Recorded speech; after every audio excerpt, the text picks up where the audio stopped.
सिद्धांत MPSC अकॅडमीमध्ये तुमच्या सगळ्यांचं खूप खूप स्वागत। आज आपण भूगोलचे प्रश्न पाहणार आहोत आणि जवळपास 300 प्रश्न आहेत।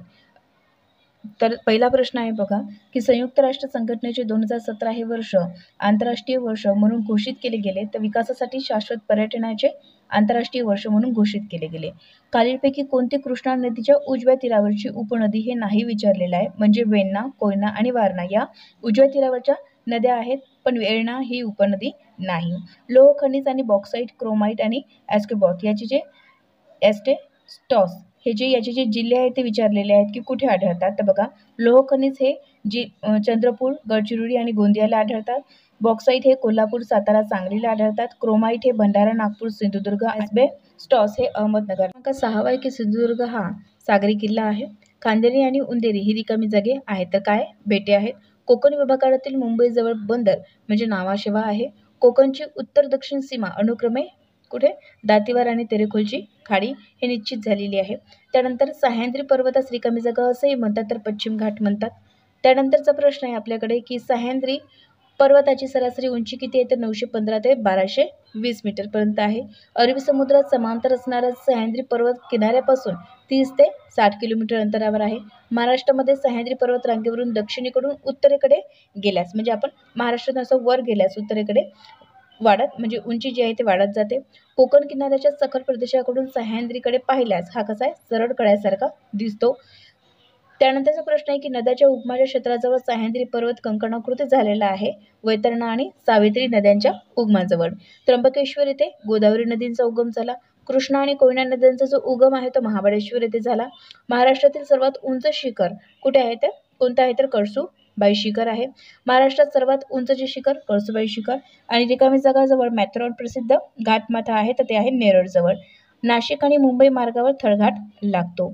त्यानंतरचा प्रश्न आहे की फोंडा घाट हा कोल्हापूर आणि पणजी मार्गासाठी उपयुक्त आहे। प्रश्न क्रमांक आपण त्यानंतरचा पाहणार आहोत की रेल्वे आणि रस्ते या दोन्ही मार्गांसाठी काय आहे, बोरघाट हा सोयीचा आहे। त्यानंतर सालेर आणि मुलेर हे जे किल्ले आहेत ते नाशिक जिल्ह्यात आहे। पुणे जिल्ह्यात सिंहगड किल्ला आहे। महाराष्ट्रात एका जिल्ह्याचे नाव हे रायगड या किल्ल्यावरून पडलेले आहे। त्यानंतर भीमा नदींच्या खोऱ्यात म्हणजे खोऱ्याच्या दक्षिणेस शंभू महादेव डोंगररांगा आहे। सातमाळ अजिंठा डोंगररांगा ही तापी आणि गोदावरी खोऱ्यांना वेगळी करते। रिकामी जागावर वेरूळची जगप्रसिद्ध लेणी आहे, ते वेरूळ आणि डोंगर या वेरूळची जगप्रसिद्ध लेणी। परभणी आणि नांदेड जिल्ह्यातून जाणाऱ्या डोंगरांना काय म्हणतात, निर्मल रांगा। दरेकेचा टेकडा कुठे आहे, तर बघा गोंदिया जिल्ह्यात आहे। त्यानंतर सातपुडा पर्वतरांगामधील अमरावती जिल्ह्यात उत्तर भागात हे गाविलगड टेकड्या आहेत। महाराष्ट्र पठाराची निर्मिती कशामुळे झालेली आहे, तर भ्रंशमूलक। महाराष्ट्र पठाराची जी निर्मिती आहे ते कशामुळे झालं, तर भ्रंशमूलक उद्रेकमुळे। त्यानंतर वायव्येकडे नंदुरबार जिल्ह्यात सातपुडा रांगेवर तोरणमाळ तयार झालेले आहे, म्हणजे पठार तयार झालेले आहे। गडचिरोली जिल्ह्यात भामरागड डोंगर आहे। बालाघाट डोंगर हे अहमदनगर पठार आहे। टेबल लँड या नावाचे जे पाचगणी पठार प्रसिद्ध आहे। तापी पूर्णा खोरे हे खसदरीचा प्रदेश आहे। खोऱ्यांचा आकार एखादा नळसऱ्यासारखा आहे, तर कोणत्या, गोदावरी खोऱ्यांचा आकार। प्राणहिता नदीचे खोरे हे पूर्व महाराष्ट्रात पसरलेले आहे। पश्चिमेस सह्याद्री पर्वत आणि पूर्वेस शंभू महादेव डोंगर रांगांनी हे कृष्णा खोरे निश्चित करण्यात आलेले आहे। त्यानंतरचा प्रश्न आपण बघू की सासवड पठार, ओन पठार आणि खानापूर पठार हे रिकामी जागा या उंचवट्याच्या भागात आहे, तर शंभू महादेव डोंगर रांगा। कोकणचा विस्तार उत्तरेस दमणगंगा नदीपासून तर दक्षिणेस तेरेखोल नदीपर्यंत। डबल प्रश्न बघूया। महाराष्ट्राच्या पश्चिमेला अरबी समुद्राला लागून असलेल्या सह्याद्री पर्वताचा प्रस्तरभंग होऊन कोकण किनारपट्टी हे निर्माण झालेली आहे। त्यानंतर क्रियेचे अवशेष गरम पाण्याच्या रूपाने कोकणात आढळतात, तर ज्वालामुखी क्रियेचे अवशेष। त्यानंतर कोकण एक संलग्न म्हणजे किंवा सलग मैदान नाही, तर ते कसं आहे, तर डोंगरवतांनी युक्त कमी उंचीचा सखल भाग आहे। कोकण किनाऱ्यापासून पूर्वेकडे सह्याद्रीच्या पर्वत पायथ्यालगत प्रदेशांची उंची कशी होत जाते, तर वाढत जाते। त्यानंतरचा प्रश्न आहे की उत्तर कोकणापेक्षा दक्षिण कोकण हे कसं आहे, अधिक खडकाळ आणि डोंगराळ आहे। कोकणच्या पूर्वेस जो डोंगराळ भाग आहे याला काय म्हणतात तर वलाटी म्हणतात. कोकणची किनारपट्टी हे रिया प्रकारची आहे आणि कोकण किनारपट्टीपासून खडकात मालवण हे हरणे दरम्यान सागरी गुहा आढळतात. कोकणामधील जंजिरा हे सागरी किल्ला आहे. त्यानंतरचा प्रश्न आपण बघू की कोकण किनारपट्टीजवळ रिकामी जागा येथे खनिज तेलसाठा सापडल्याने औद्योगिक क्षेत्रात आमूलाग्र बदल झाला. तर कोणता? मुंबई हाय येथे. वसईची खाडी हे उल्हास नदीवर आहे आणि काजवी नदीवर रिकामी जागा खाडी आहे म्हणजे जैतापूर खाडी आहे. दाभोळची खाडी हे रत्नागिरी जिल्ह्यात आहे आणि भारताच्या पश्चिम किनारपट्टीला सह्याद्री पर्वत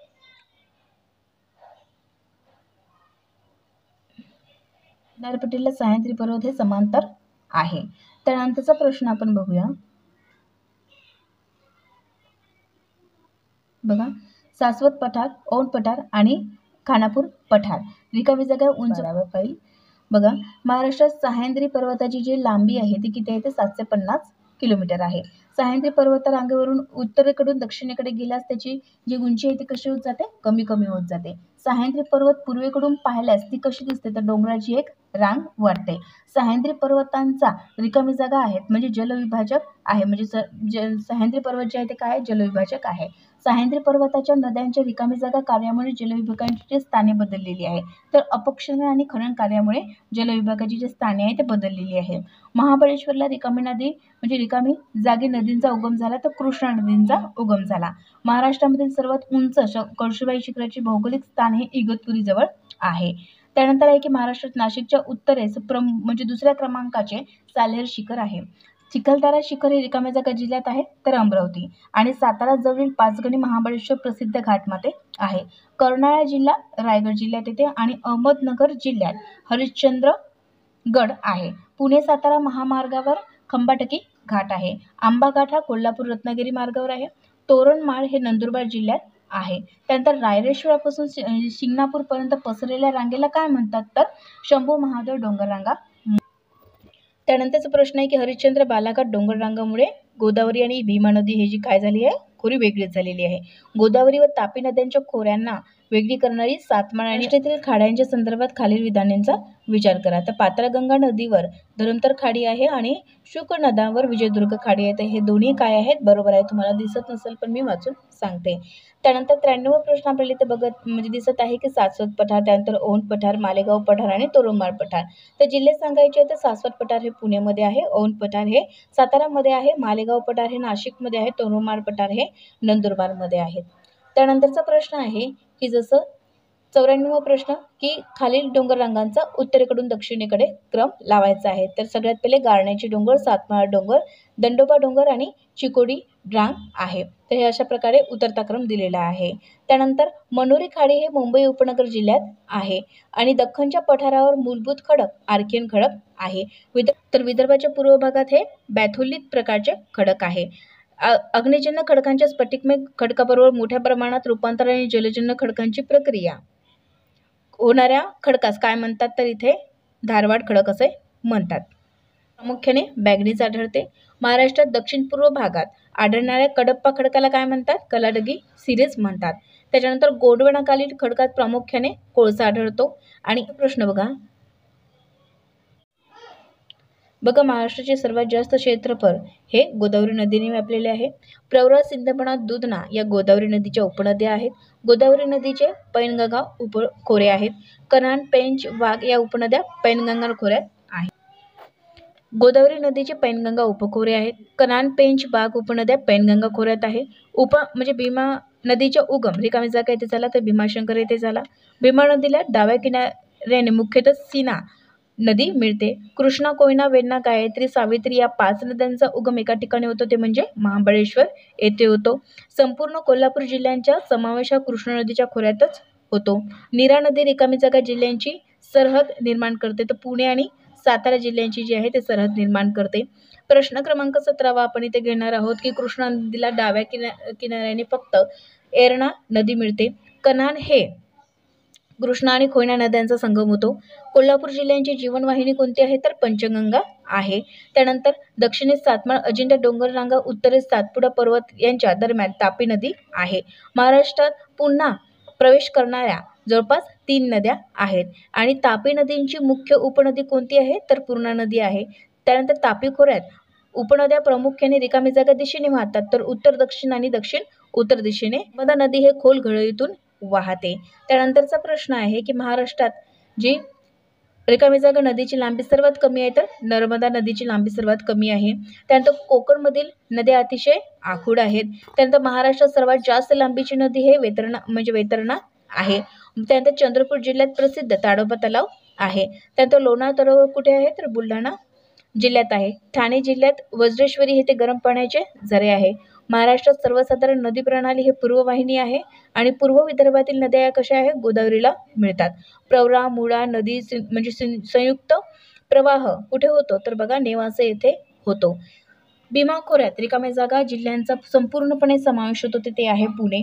त्यानंतर पवित्र तीर्थक्षेत्र पंढरपुरातून भीमा नदी वाहते. मुळामुठ्यांच्या संयुक्त प्रवाह रांजणगाव जवळ भीमा नदीस मिळतो. त्यानंतर करुंदवाडाजवळ कृष्णेला पंचगंगा नदी मिळते. मुळामुठ्याच्या संयुक्त प्रवाह रांजणगाव जवळ भीमा नदीस मिळतो. त्यानंतर कुरुंदवाडाजवळ कृष्णेला पंचगंगा नदी मिळते. मध्य प्रदेशातील बऱ्हाणपूर खिंडीजवळ महाराष्ट्रात जळगाव जिल्ह्यात रावेर शहरापासून तापी नदी पुन्हा प्रवेश करते. त्यानंतरचा प्रश्न आहे मध्य जिल्ह्यातील बऱ्हाणपूर जळगाव जिल्ह्यात श्री क्षेत्र चांगदेवजवळ तापी पूर्णा नदीचा जो आहे संगम होतो. त्यानंतर उत्तरेस सातपुडा पर्वतरांगा, दक्षिणेस सातमाळ अजिंठा डोंगरांची जी तापी पूर्णा खोरे मर्यादित झालेली आहे. कोकणातील नद्या या पश्चिम वाहिनी आहेत आणि कोकणातील नद्यांचे रिकामी जागा कोकणातील नद्यांचे हे खाडी हे वैशिष्ट्य आहे. त्यानंतरचा प्रश्न आपण बघूया. मध्य कोकणातून पाताळगंगा, वशिष्ठी या शास्त्री नद्या वाहतात. त्यानंतर मध्य महाराष्ट्राचा तलावांचा प्रदेश हा पूर्व विदर्भामध्ये महाराष्ट्रात तलावांचा प्रदेश आहे. तानसा विहार वैतरणा तलाव मुंबईला पाणी पुरवठा करते. त्यानंतर पालघर जिल्ह्यात रिकामी जागा वैतरणा उल्हास या महत्त्वाच्या नद्या आहेत. भूगर्भाच्या पुनरुद्वाराद्वारे ठाणे खाडी मुंबई बेटांशी जोडलेली आहे. त्यानंतर गोदावरी खोऱ्यांच्या जवळपास 4 प्रमुख उपखोरी आहेत. कोकणामध्ये 3 उपखोरी आहेत. भारतात गंगा नदींच्या खालोखाल गोदावरी नदीला पवित्र नदी मानली जाते. संयुक्त प्रवाहावर नेवासे बनलेले आहेत काय की कृष्णा आणि पंचगंगा संयुक्त प्रवासावर वसलेले आहेत. त्यानंतर गोदावरी आणि पूर्णा नद्यांचा संगम पूर्णा स्थानकाच्या दक्षिणेस. भारतात गंगा नदीच्या खालोखाल गोदावरी नदीला पवित्र मानले जाते. त्यानंतर कृष्णा आणि पंचगंगा संयुक्त प्रवास नेवासे येथे वसलेले आहेत.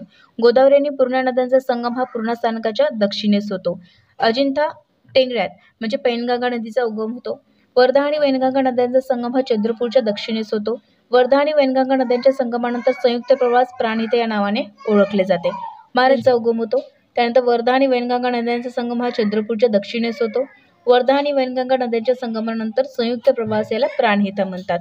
महाराष्ट्रात गोदावरी खोऱ्यांच्या जशा तसे पूर्वेकडे जावे तसतसा तिचा विस्तार करतात. रायचूर जवळ कुरगुडी येथे कृष्णा आणि भीमा नद्यांचा संगम होतो. यानंतरचा प्रश्न आपण बघूया. भीमा खोऱ्यात रिकामी जागा जिल्ह्यांचा समावेश होतो तो पुणे आणि सोलापूर. बामनेर खोऱ्यातून भीमा नदी वाहताना तर बघा बामनेर खोऱ्यातून जेव्हा भीम नदी वाहते तेव्हा कशी असते तर अतिशय खडकाळ आणि अरुंद दरीमधून वाहते. भीमा खोऱ्यात रांजणगाव जवळ मुळा आणि मुठा नद्यांना नद्या येऊन मिळतात. भीमा नदीच्या डाव्या बाजूला सर्वात मोठे सीना नदीचे खोरे आहे. त्यानंतर इंद्रायणी नदीच्या काठावरती हो आळंदी तीर्थक्षेत्र आहे. कृष्णा नदीचा जो उतार सुरुवातीत दक्षिणेकडे आहे, नंतर त्याचा प्रवाह पूर्वेस आणि आग्नेयेस होतो. महाराष्ट्रात कृष्णा नदीचा जो प्रवाह आहे तो फक्त 282 किलोमीटरचा आहे. पश्चिमेस सह्याद्री पर्वत आणि ईशान्येस शंभू महादेव डोंगररांगा यांच्या दरम्यान कृष्णा खोरे आहे. कृष्णा नदीच्या खोऱ्यात संपूर्ण कोल्हापूर जिल्ह्यांचा समावेश होतो. महाराष्ट्रातील कृष्णा नदीच्या खोऱ्यात अप्पर कृष्णा खोरे असेही म्हणतात. महाराष्ट्रामध्ये कृष्णा नदीला सर्वात बहुतेक सर्व उपनद्या हे पश्चिम दक्षिणकडून मिळतात. त्यानंतरचा प्रश्न आहे आपल्याकडे की कुरुंदवाडाजवळ नद्यांचा संगम होतो तो कृष्णा आणि पंचगंगा नद्यांचा समावेश होतो. तापी नदी पश्चिम वाहिनी नदी आहे. मध्य प्रदेशात सातपुडा पर्वतरांगेवर मुलताई तापी नदीचा उगम होतो. तापी नदीचा मुख्य जे उपनदी आहे ती पूर्णा. तापी नदीचे खोरे हे अरुंद खोरे आहे. त्यानंतरचा प्रश्न आपण घेणार आहोत.